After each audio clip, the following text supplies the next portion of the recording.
오늘 하나님의 말씀은 룻기서 2장 8절에서 13절입니다. 우리 같이 보아스와 룻의 대화를 읽도록 해보겠습니다.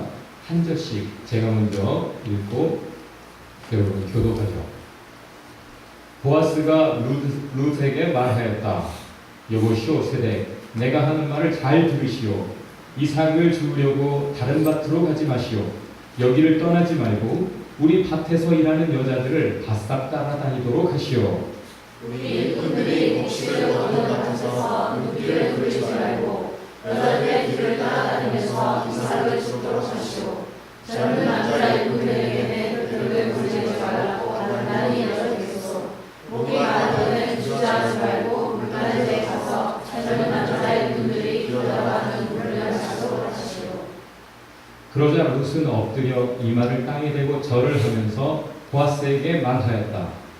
저는 한낱 이방 여자일 뿐인데 어찌하여 저 같은 것을 이렇게까지 잘 보살피시고 생각하여 주십니까? 보아스가 룻에게 말하였다. 남편을 잃은 뒤에 대기 시어머니에게 어떻게 하였는지를 자세히 들어서 다 알고 있소. 백은 친정 아버지와 어머니를 떠나고 태어난 땅을 떠나서 어제까지만 해도 알지 못하던 다른 백성에게로 오지 않았소. 백이 한 일은 주님께서 갚아주실 것이요 이제 백이 주 이스라엘의 하나님의 날개 밑으로 보호를 받으러 왔으니 그분께서 백에게 넉넉히 갚아주실 것이요. 룻이 말하였다. 어른께서 이토록 잘 보살펴주시니 몸둘 바를 모르겠습니다. 어른께서 거느리고 계신 여종을 주께도 시집하여 이 종을 이처럼 위로하여 주시니 그절에 얻는 이 몸이 되기를 하였습니다. 아멘. 오늘 말씀의 제목을 가디언, 영어 성경 NIV에 그 기억 누를 자라는 의미의 리디머라는 단어를 좀 더 의역을 해서 가디언 리디머로 2020년 버전은 그렇게 바꿨죠. 그 가디언이라는 그 내용이 그 의미가 룻기서에서 아주 중요하게 다뤄지고 있기 때문에 오늘 말씀의 제목을 가디언이다. 그래서 영어적으로는 guard. 가디언이 하는 일은 지켜보고 보호하고 돌보는 것이죠. 그런 일을 해라 라고 성경이 우리에게 말하고 있습니다.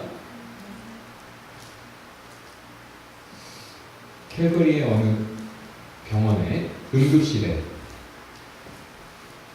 2달, 태어난 지 2달밖에 안 된 어린아기가 실려왔습니다.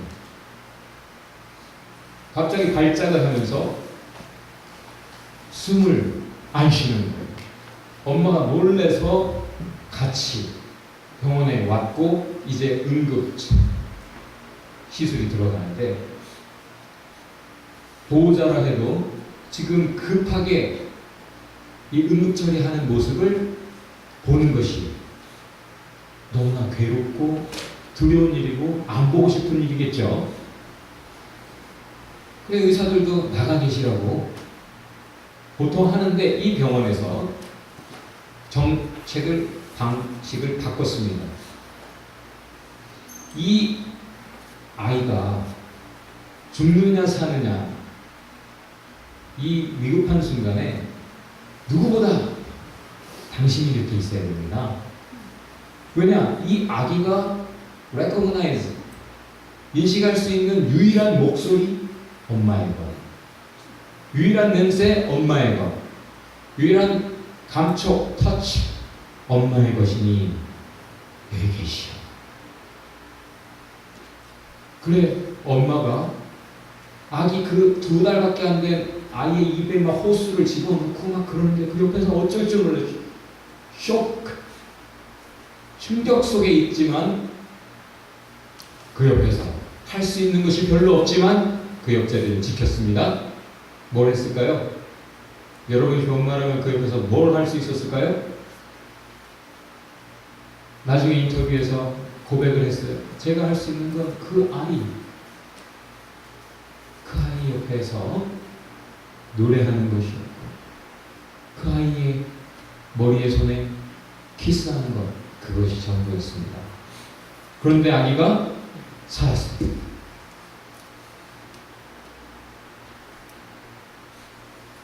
캐나다 의료계가 이 사건을 주목하고 있습니다. 이 병원의 방식을, 변경된 정책을 주목하고 있어요. 위급한 환자에게 누구보다도 가족이 필요하다. 엄마의 사랑, 참 사랑. 나보다 그 생명을 사랑해주는 아가페 사랑, 하나님의 사랑과 일치하는 그 사랑을 가진 사람이 옆에 있으면 산다. 많은 아기들이 미숙아로 태어났습니다. 인큐베이터가 모자라요. 그때 병원에서는 어쩔 수 없이 엄마들에게 어쩔 수 없으니 항상 아이들을 안고 좀 기다리시라고, 안고 좀 계시라. 나중에 의사들이 알게 된 것, 인큐베이터보다 엄마의 품이 더 better therapy, 좋은 치료책이 되더라. 아가페 사랑, 참 사랑이 생명을 살리는 줄 믿으시기 바랍니다. 그것은 법입니다. 참 사랑만이 생명을 살리니 너희는 사랑해라. 그렇게 사랑해라. 나에게 받은 그 아가페 사랑으로 너희 이웃을 사랑해라. 가족처럼 생각하고 사랑해라. 내 형제 자매처럼 생각하고 사랑해라. 할아버지 자녀로 너희가 진정 거듭난 하나님의 자녀들이라면 네 형제 자매 옆에 생명들, 동일한 하나 아버지의 생명들을 진정으로 아가페 사랑으로 사랑해서 살려라. 이것이 하나님의 백성 이스라엘에게 주어진 법이었습니다. 그 법을 가지고 살아가던 사람들이 사사기 시대에 어떻게 살았죠? 지금 룻기의 배경은 사사기 시대라고 말해주는데 룻기의 배경은 한마디로 이겁니다. Loveless, 우리 안에 있는 영어권, 특별히 다빈이랄지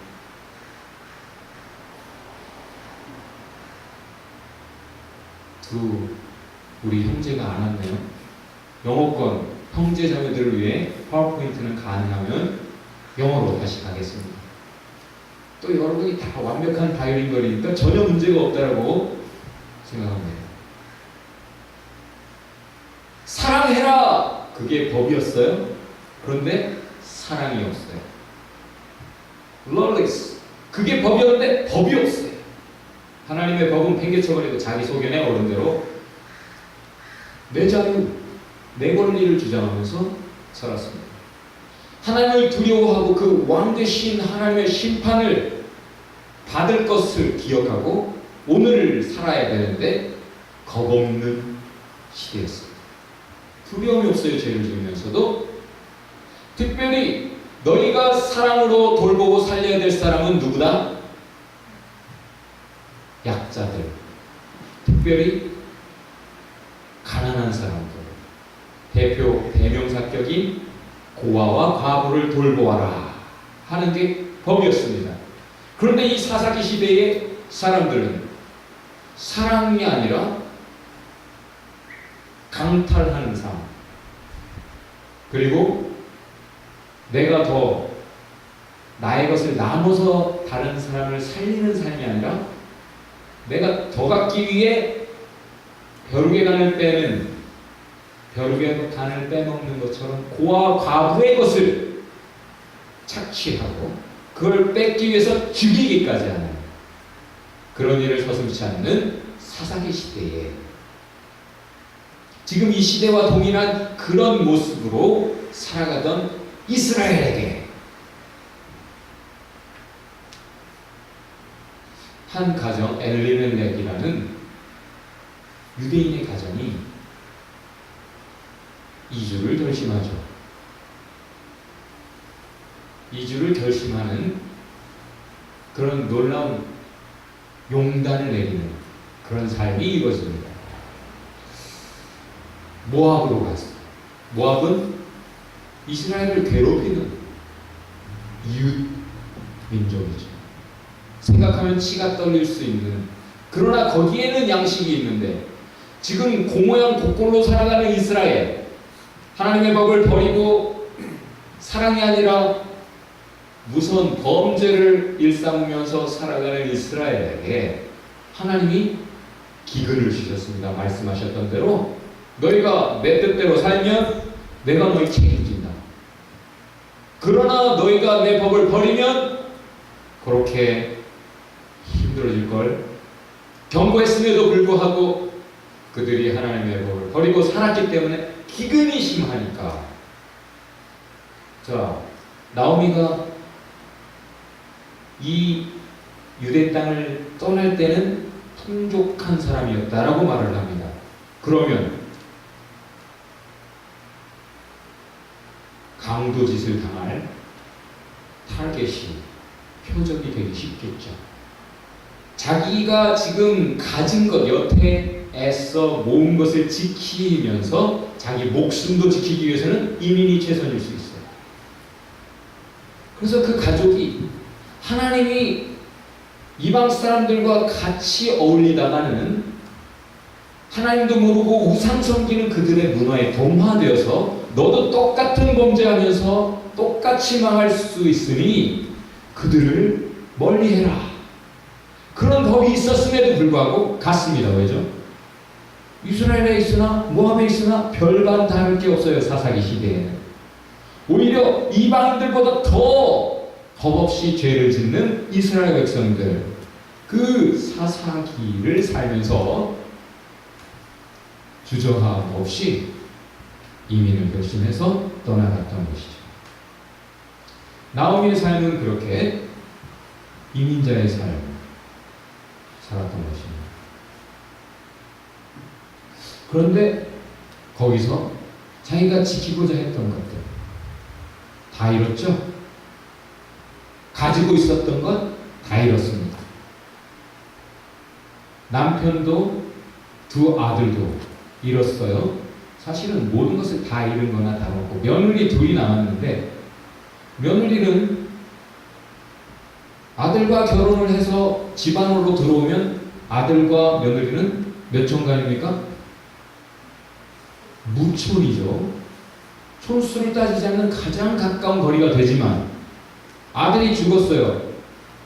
이제는 무관한 사람이 되는 거죠. 떠나가면 남이에요.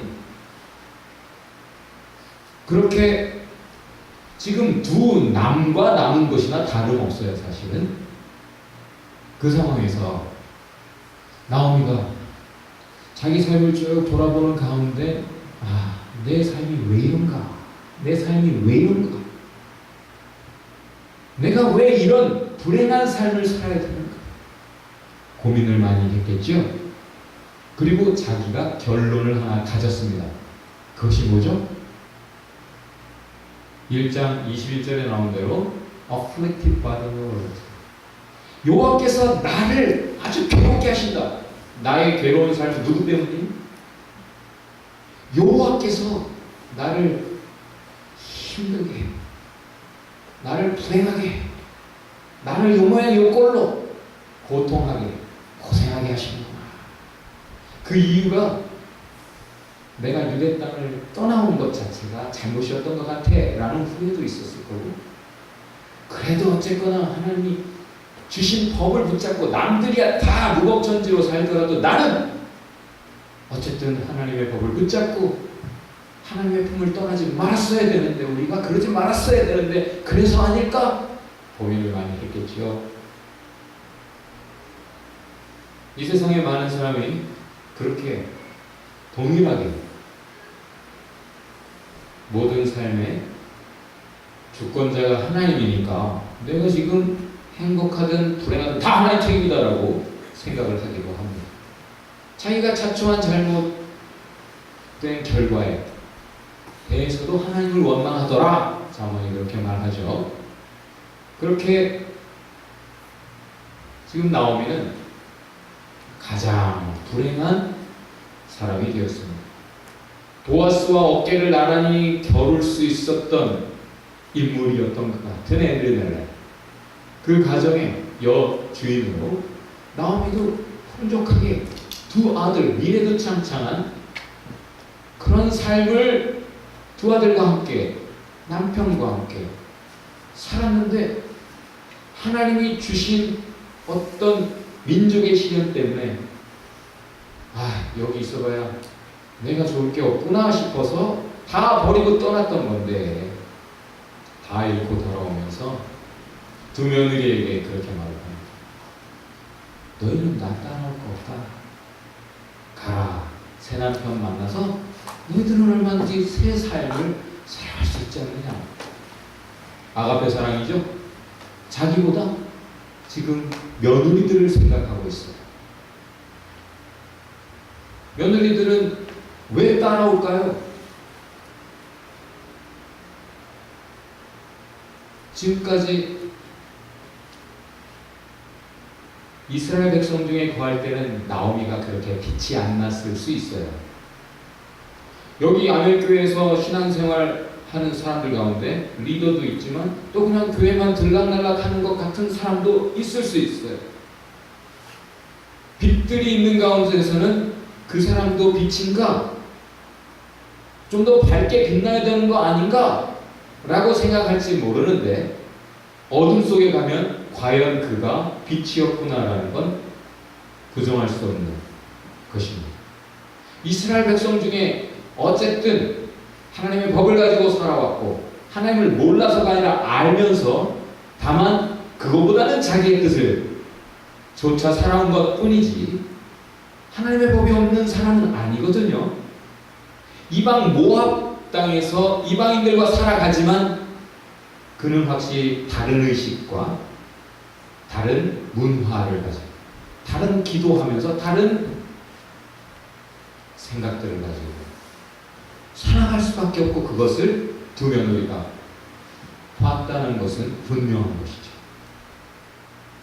확연히 다른, 하나님 믿는 사람은 저렇게 다르구나 라는 것을 두 사람이 봤을 거고, 이 세상에서의 좋은 삶을 위해서라면 걔가 하는 게 맞죠. 그러나 나오미 이미 여행을 시작했어요. 오르가도 두 며느리가 다 그렇게 오는데, 결혼이라는 것은 여러분, 이제 결혼 앞둔 남녀 청춘들이 많으니까 이 얘기는 뭐 좀 더 합시다. 한마디로 다른 문화 속으로 들어가는 거죠. 같은 한국 사람끼리 결혼을 해도 집안과 집안의 문화가 다릅니다. 개인이 결혼하는 게 본래 결혼이 맞는데, 한국은 특히나 집안 간의 결혼으로 그렇게 이루어지죠. 이 더군다나 국제결혼이란 말이죠. 그러면 이것은 완전히 이질적인 다른 문화가 만나는 것이고, 때로는 충돌이 불가피합니다. 한마디로 한 여자가 특별히 한 남자와 결혼한다는 것은 그 집안 안으로 들어가서 그 집안의 문화를 따르는 것을 의미하죠. 특별히 남존여비가 대단히 심각했던 이 중동, 그 고대에서 룻은 어쨌든 나오미의 집안에서 유대인의 문화를 따라 유대인의 법을 배우며 유대인의 하나님을 섬기며 살아왔다는 것은 부정할 수 없는 사실인 거죠. 그렇게 국제 결혼을 해서 살아가는 것은 사실은 신앙까지 논하지 않는다 하더라도 최소한 가치관을 따라가는 것입니다. 한 사람과 운명을 같이 해서 희로애락을 같이 하겠다. 그것은 가치관을 맞춰가는 것이고, 내 가치관을 때로는 버리는 것이고, 그렇게 신앙까지 결국은 닮아갈 수밖에 없는 것이죠. 종쪽으로 닮아가면 좋을 텐데 참 이 땅에 많은 것은 하향 평준화가 이루어진다는 것. 그게 안타까운 사실이죠. 다시 말해서 나오미와 함께 살면서 하나님의 법, 그래서 특별히 불쌍한 사람을 잘 돌보라는 그 법을 가지고 어쨌든 살아왔을 거예요. 얼마나 충실하게 잘 살았든 못 살았든 간에. 그래서 하던 대로 나오미가 홀로 됐고 자기들도 홀로 됐지만 자기 필요보다는 내 인생 내가 이 꽃다운 나이에, 학자들의 말에 의하면 이 올가와 룻의 나이는 10대 후반, 기껏해야 20대 초반이라는 거죠. 그렇다면 내가 이 나이에 과부가 돼가지고 하면서 술 홀짝홀짝 인생을 비관할 수 있는데, 자기의 필요보다 어쨌든 시어머니가 너무 불쌍해 보여서 따라온 것이 분명한 것이 보아스의 말에서도 드러나죠. 보아스가, 아니 유대인들 베들레헴에 이 엘리멜렉과 나오미를 아는 사람들이 보면서 수근수근 해서 보아스의 귀에까지 소상하게 알려진 것은 남편 셋이 죽었을 때 이 세 과부 사이에 어떤 사랑이 있었는가죠. 특별히 떠나가버린 오르바 말고 룻은 끝까지 자기가 어머니를 책임지겠다, 그런 사랑으로 붙쫓아왔다라는 것, 얼마나 그 뜻이 굳건했고, 그래서 얼마든지 자기 민족에게로 돌아갈 수 있었고, 얼마든지 새 살림 시작하고 새 인생을 살 수 있었는데, 나는 어머니 끝까지 쫓아가고 어머니와 함께 할 거예요. 평생을 죽을 때까지. 그렇게 고백을 했던 것입니다. 고린도서에서 바울이 얘기한 것처럼 남편이 죽으면 아내는 자유입니다. 자유롭게 또 새로운 사람을 만날 수 있어요. 그런데 그것을 선택하지 않은 것이죠. 어떤 사람이 이렇게 믿음의 종류를 표현을 했어요.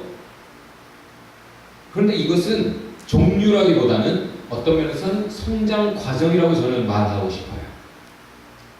한 사람이 하나님을 믿기 시작하면 처음에는 의지하는 믿음. 하나님, 내가 하나님 알고 보니까 참 좋으시네요. 하나님 전지전능하시고 나를 그렇게 사랑하시고 기도 응답하신단 말이죠. 그럼 이거 해주세요. 저거 해주세요. 나 이번 이런 일이 있는데 도와주세요.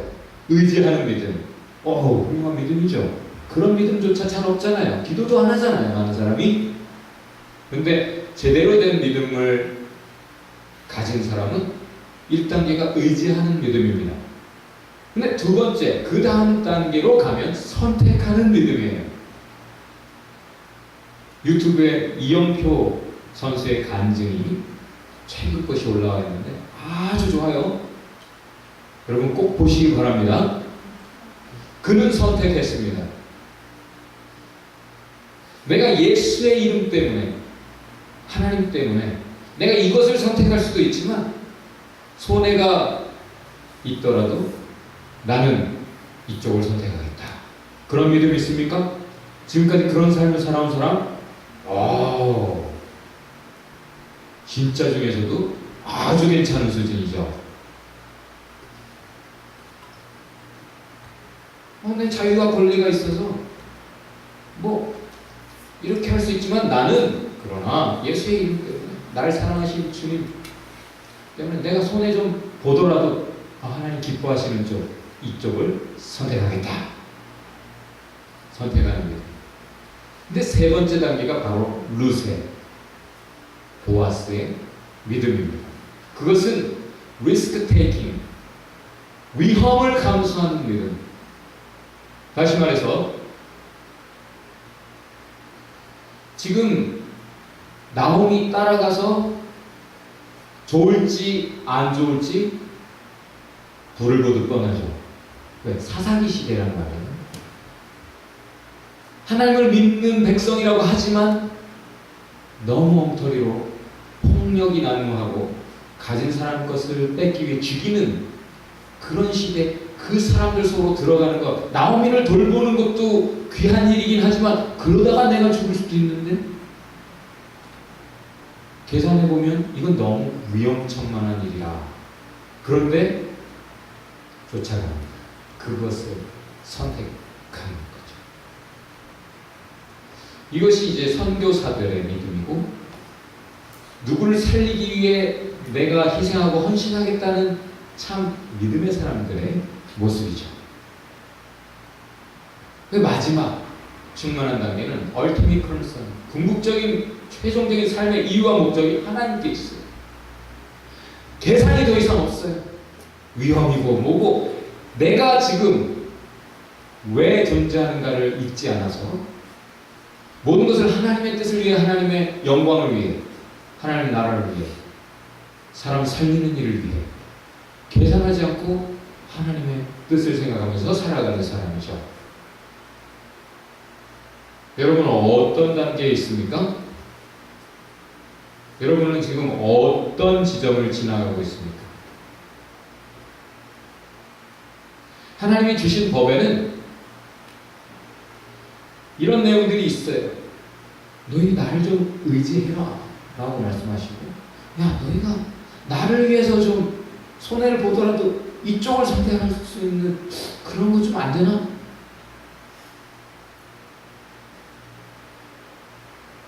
그리고 나를 위해 좀, 나도 너희를 위해 위험 감수하는 것뿐만 아니라 십자가에서 죽기까지, 죽음을 무릅쓰고 고통하면서 너희를 살리는 그런 쪽을 선택했는데 너희는 나를 위해 그럴 수 없나? 나는 오직 ultimate concern, 궁극적인 최종적인 이유와 목적이 다 너희를 사랑했기 때문인데 너희는 나를 그렇게 사랑할 수 없나? 라고 성경을 통해 주님은 늘 물으십니다. 하나님이 주신 법에는 특별히 책임이 있습니다. 그것은 사회적인 것과 개인적인 것이 있어서, 사회적으로 고아와 과부를 돌보기 위해 교회에 드려지는 헌금, 11조들은 특별히 고아와 과부를 위해 모아져서 고아와 과부에게 돌아가요. 특별히 가난한 레위인들,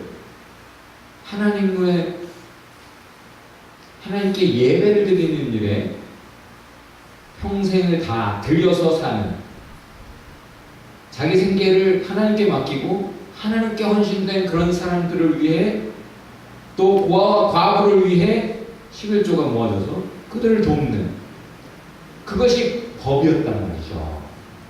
그런데 제사장들이 앞장서서 고아와 과부의 가산을 삼키는 일이 있었다. 그래서 제일 부자가 대제사장들이었다. 그 식민지 시대라고 예수님이 그들을 무섭게 질책하시는 내용이 있잖아요. 더군다나 내 형제 중에서, 친척 중에서 과부가 생기면 미래가 없어요. 그 여자에게는. 그러니 대신 미래가 있도록 애를 낳게 해줘라 라는 법이 있었죠. 그것이 기업 물으는 것이다. 오늘 룻기에 등장하는 내용들인데, 가까운 친척이 그 자손을 보도록 도와서 그 기업을 이어가면서 그 과부를 돌보는, 과부의 미래를 책임져 주는 것이죠. 그것이 당연히 이루어져야 되는 하나님의 백성들의 삶의 모습이다. 그래서 오늘 추수하는 이야기도 나오지만, 추수를 할 때도 하나님의 백성은 남김없이 다 따는 게 아니라 건성건성 따서 좀 놔두어서 흘려가면서 추수를 하고 해서 가난한 사람들이 그거 모아서 생계를 유지할 수 있도록 하라.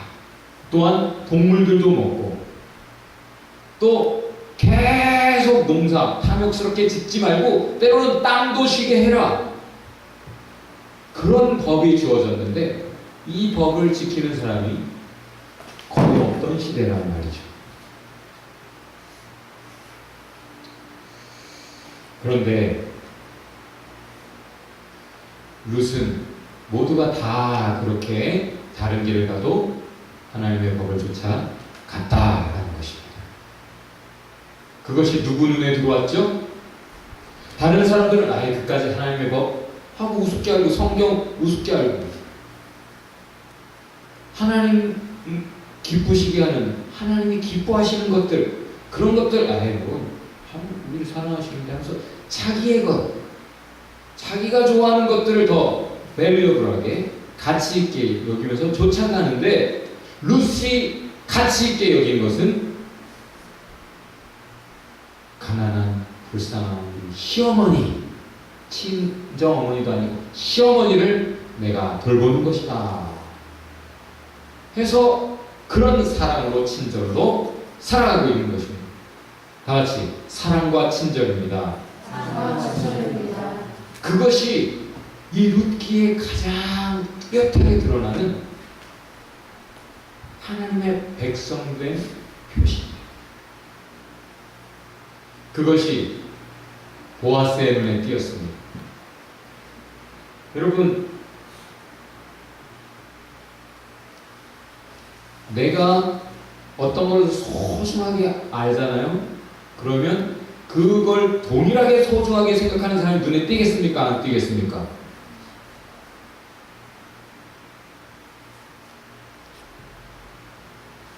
예를 들면 축구를 좋아하는 사람이 축구 좋아하는 사람이 눈에 띌까 안 띌까? 내가 축구를 좋아하면 다른 사람 축구 좋아한다고 그래 하고 넘어가지 그래 너도? 하고 반가워하고 같이 뭔가를 더 해보고 싶어 하겠죠. 룻이 소중하게 생각한 것 보아스도 소중하게 생각했기 때문에 룻이 보아스의 눈에 들어왔습니다. 그리고 보아스가 룻과 이야기를 할 때 바로 그 내용이 언급되고 있는 것이죠. 네가 그렇게 시어머니에게 친절로 사랑으로 대한 것 내가 자세히 잘 알고 있다. 그냥 흘려듣지 않고 그래? 하면서 더 물어 조사해서 알아봤을 수도 있어요. 왜냐? 보아스가 지금 자기 밭에 왔는데 제일 먼저 하는 일이 뭐죠? 인사를 고용된 일꾼들과 해요. 축복하면서 아주 따뜻하게 돈 받고 일하는 사람들 자기가 돈 주면서 지금 이 세상에서 최소한 비용을 줄이려고 시간당 1,000원 준대요. 어떤 학생 일을 시키는데 불법으로. 한국도 지금 이제 4,000원입니까? 5,000원입니까? 시간당? 법이 그렇든 말든 비공식적으로 시간당 1,000원을 주면서도 일을 시킬 수 있는 환경이란 말입니다. 한국이. 왜?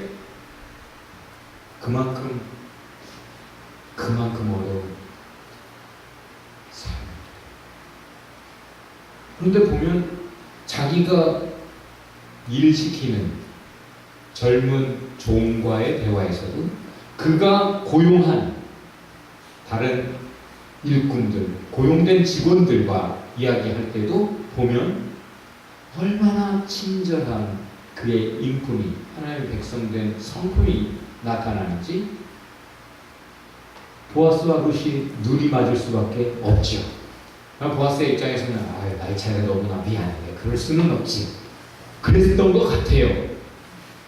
그런데 가치관이 같으니까 나이가 문제예요, 여러분. 룻에게는 그게 나이가 문제가 전혀 되지 않았던 것 같아요. 그래서 보아스가 그 룻을 더 확인하게 되면서 놀래는 그런 대사가 나오는 것이죠. 결국은 먼저 우선적으로 책임져야 되는 사람이 있었는데 거기 그 표현이 바로 Guardian Redeemer라고 해서 사실은 어떤 어려운 공궁에 처한 사람을 구해내는 사람이죠. Redeemer라는 것은 내가 대신 그 값을 치르고 그를 구해내는 존재. 그래서 예수님도 Jesus my Redeemer 이렇게 찬양을 하는 겁니다. 나의 구속자라는 의미가 바로 그것이죠. 지금 나오미와 룻을 구제해줘야 되는 책임을 우선적으로 가진 사람이 신발을 벗습니다. 왜죠? 그래? 그럼 내가 그거 사지. 내가 비용을 주고 나오미의 재산을 사면 그것이 내 거 되겠구나 생각해서 욕심에 그래 내가 할게 했다가 사지만 그것은 그것으로 끝나는 것이 아니라 나중에 그 과부들의 자손이 태어나게 도와줘야 되고 태어나면 그대로 그 자손의 것이 되는 것. 다시 말해서 내가 샀지만 그것이 결국 내 것이 안 되는구나를 알았을 때 나 그러면 안 할래. 나 손해네.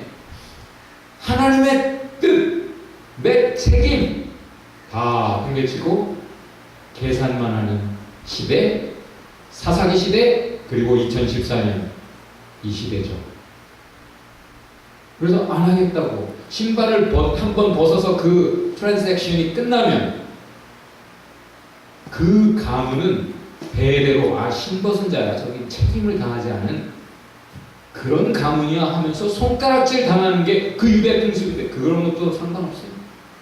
당장 내가 이익 보는 게 중요해서 신발을 보았으면 그런 거 다 알지만 그렇게 되게 하기 위해 나오미와 룻이 미래가 있게 하기 위해 그들을 구제해 줄 뿐 아니라 그들에게 미래가 있게 하기 위해 자기가 하겠다고 나서서 그 일을 하는 것이죠.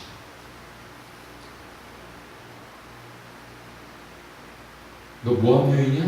난 모압 사람은 지긋지긋해 치가 떨려 이럴 수 있는 유대인이 룻에게 친절하게 살아가는 것입니다. 고아와 과부뿐만 아니라 이방인 너희 중에 들어오는 사람 취급 못 받는 그 이방인도 특별히 사랑으로 도와라. 이게 법이었는데 많은 사람들이 쟤 괜찮은 애야 이방인이지만 그러고 뒷말만 하고 있는 때에 나오미가 저 나오미 맞아? 저 얼굴 상한 거 좀 봐. 10년 만에 하면서 그런 말만 하고 너 나오미 맞지? 하고 나오미? 그냥 나 말 안 하고 불러. 말만 하는 사람들아. 이렇게 나오미가 말한 것인지도 몰라요. 그런데 모두가 그러할 때 나오미의 인생 죽음의 골짜기를 지나가는 것 같은 그 절망과 슬픔, 하나님이 왜 나를 이렇게 힘들게 하시나? 하나님도 나를 버리셨구나 싶을 그때 한 사람, 가디언 리디머가 있었습니다. 누구죠? 룻이.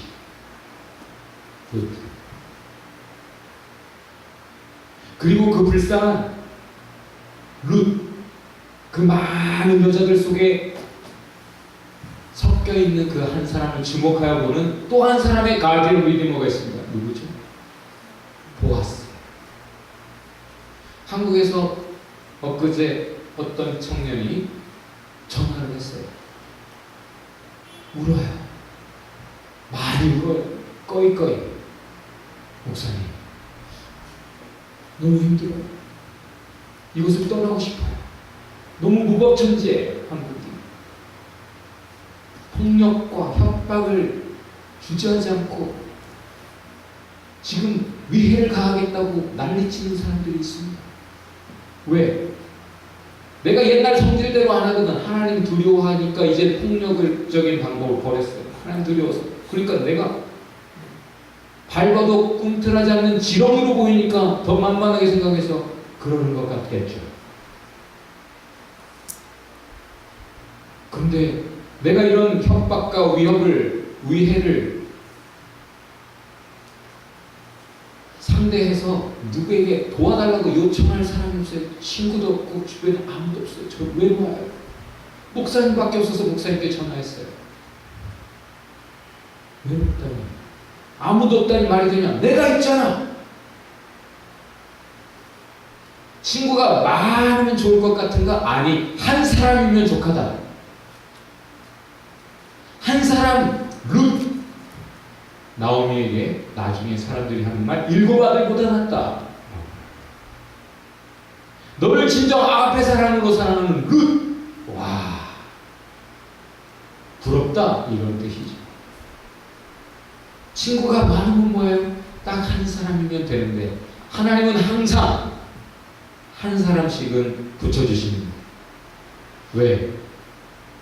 그러시더라고요. 다 없다고 생각하는데 한 사람 있어요. 그 친구도 다 없는 줄 알았더니 누구 있었어요? 저 있었잖아요. 24시간 나올 때나 전화해라. 자다가 받아도 나는 기쁘다. 필요할 때 언제든지. 나오미에게 아무도 없는 것 같을 때 룻 한 사람 붙여주셨습니다. 룻에게 아무도 없었을 때 보아스 하나님 붙여주셨습니다. 그리고 사실은 아무도 도와주지 않는 이 기근의 때 범죄에서 망해버려야 마땅한 이 이스라엘의 가디언이 누구였습니까? 하나님이셨습니다. 분명히 계신데 그 하나님 없이 많은 사람이 살아갑니다.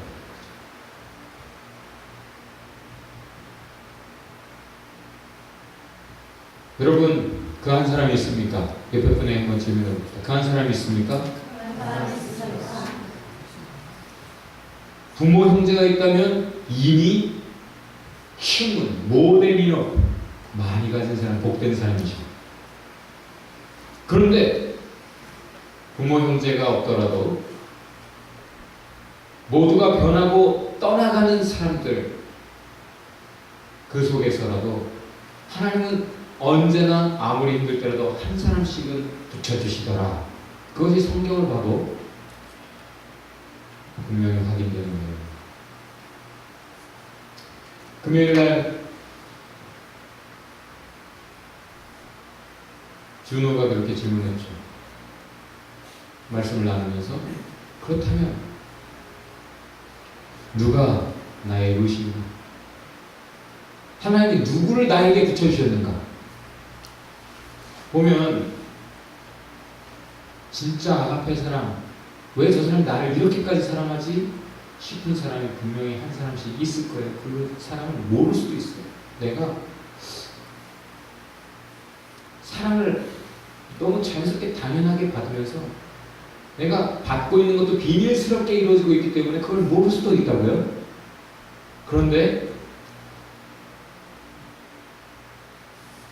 그가 누구일까? 라는 질문을 보통 사람이 하지만 사실은 하나님이 우리에게 먼저 요구하시는 것은 이기적인 이스라엘들 사람 속에서 룻과 같은 참 아가페 사랑을 가진 참 기이한 외국인 같은, 이방인 같은, 외계인 같은 사람 찾기보다 한 사람, 네가 나오미를 찾아라. 룻을 찾지 말고 나오미를 찾아라. 누가 나의 룻인가가 아니라 누가 나의 나오미인가, 누가 내 옆에 붙여주신, 내가 돌봐야 할 나오미. 선한 사마리아인의 비유에서 내 이웃이 누구입니까? 라고 질문하는 유대인에게 네가 이웃 타령하지 말고 선한 이웃이 되어라. 룻이 되어라. 가디언이 되어라. 라고 말씀하신 거죠. 그 참된 하나님의 백성 가디언 룻과 보아스가 하나님의 역사의 주역입니다. 그 맨 마지막 족보에 다윗의 조상으로 예수님의 족보에 들어가는 하나님의 손안에 있는 Guardians in the Guardian, 그 참 가디언이신 하나님, 우리를 늘 지켜보시고 보호하시고 돌보시는 그 하나님 안에 있는 사람은 그런 가디언의 삶을 살아간다 하는 것이죠. 지금 당장은 그렇게 사는 게 때로는 손해가 나고 희생하고 때로는 내 생명까지도 이를 위협적인 위험을 감수해야 되는 일일 수 있어요. 그러나 큰 그림으로 보면 분명히 성경의 진리 하나님의 약속대로 in the long run 결국 종국에는 그것이야말로 가장 행복하고 복된 삶이 되는 줄 믿으시기 바랍니다. 지금 당장 내가 똑바로 사는데 왜 이런 고통과 불행을 겪어야 됩니까? 라고 생각할 수 있지만 당연한 거예요. 이 세상에서 인생 고해라. 그러나 그 고해 속에서 내가 어떻게 헤엄치느냐, 어떻게 항해하느냐가 지금 당장 빠져 죽을 것 같은 폭풍우 속에서도 내가 어떻게 나의 가디언 되신 하나님을 신뢰하고 그 속에서 내가 살겠다고 구명조끼 하나 남은 건 내가 찾는 게 아니라 내가 살려야 되는 그 사람에게 더 관심을 가지고 내가 그의 가디언이 돼서 내가 차라리 희생하면서라도 그 사람을 살리겠다고 하면 결국은 하나님이 나를 역사의 주역으로 하나님의 나라를 위해 하나님의 뜻을 위해 사용하시는 이 시대의 룻 보아스가 되리라. 이렇게 믿으셔야 됩니다. 옆에 분에게 가디언이 있으십니까? 가디언이십니까? 한 사람의 가디언이 되시기 바라요. 오늘의 결론은 그 언제나 우리 곁에 계신 가디언 하나님을 믿으시기 바랍니다. 외로워하지 마세요. 그리고 그 하나님의 사랑 가지고 여러분도 한 가디언의 사랑을 하시기 바랍니다. 지켜보고 책임지기 바랍니다. 가디언의 책임을 다하는 저와 여러분 되시기를 주의 이름으로 축원합니다. 같이 기도합시다.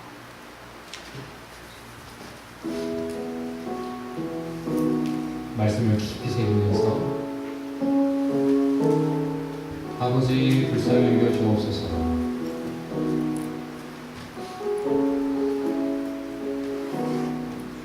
모두가 책임을 회피하고 사랑도 법도 버린 세상에서 나는 하나님의 백성으로 하나님의 법을 붙잡고 가디언으로 살게 하옵소서.